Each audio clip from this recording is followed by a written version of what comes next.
నీ జీవితం నీ డెసిషన్స్ మీద ఆధారపడి ఉంటుంది.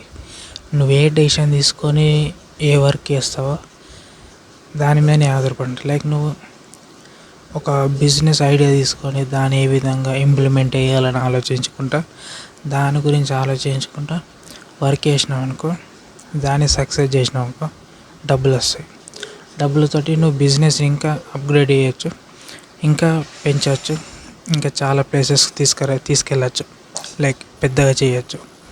ఒకవేళ నువ్వు చిన్న జాబ్ వేసుకుంటా ఆ చిన్న డబ్బులతోటి ఏదైనా బిజినెస్ స్టార్ట్ చేయొచ్చు. అదొక డెసిషన్. దానివల్ల నువ్వు ఎదుగుతావు ఏదైనా.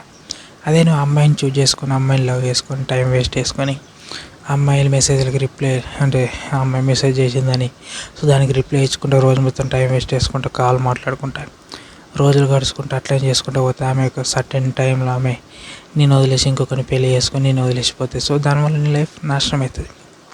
ఇదంతా ఎట్లా వచ్చింది? నువ్వు తీసుకున్న డెసిషన్ వల్ల. సో ప్రతి ఒక్క లైఫ్ డెసిషన్ మీద ఆధారపడి ఉంటుంది. సో ఎవరు ఎలాంటి డెసిషన్ తీసుకుంటారో వాళ్ళ లైఫ్ అదే విధంగా. అందుకే ప్రతి ఒక్కరి జీవితం వాడి చేతులని వాడి డెసిషన్ మీద ఆధారపడి ఉంటుంది. ఎవరు రారు, ఎవరు ఏం హెల్ప్ చేయరు, ఎవరు నిన్ను దేకరు.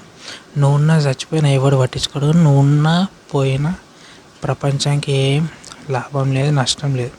సో నేను చెప్తాను ఏంటంటే, నువ్వు తీసుకున్న డెసిషన్ మీదనే నీ లైఫ్ ఆధారపడి ఉంటుంది.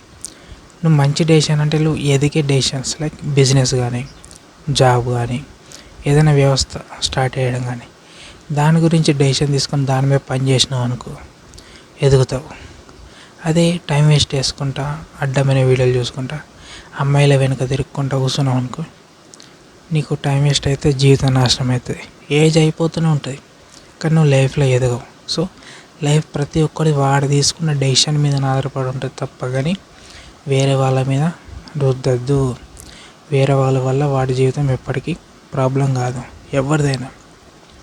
నీ లైఫ్ మంచిగా ఉండాలన్నా చెడుగా మారాలన్నా నీ మీదనే ఆధారపడి ఉంటుంది.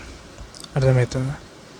సో లైఫ్ని ఎదిగేటట్టు చూసుకుంటావా, నాశనం అయ్యేటట్టు చూసుకుంటావా, నీ ఇష్టమే.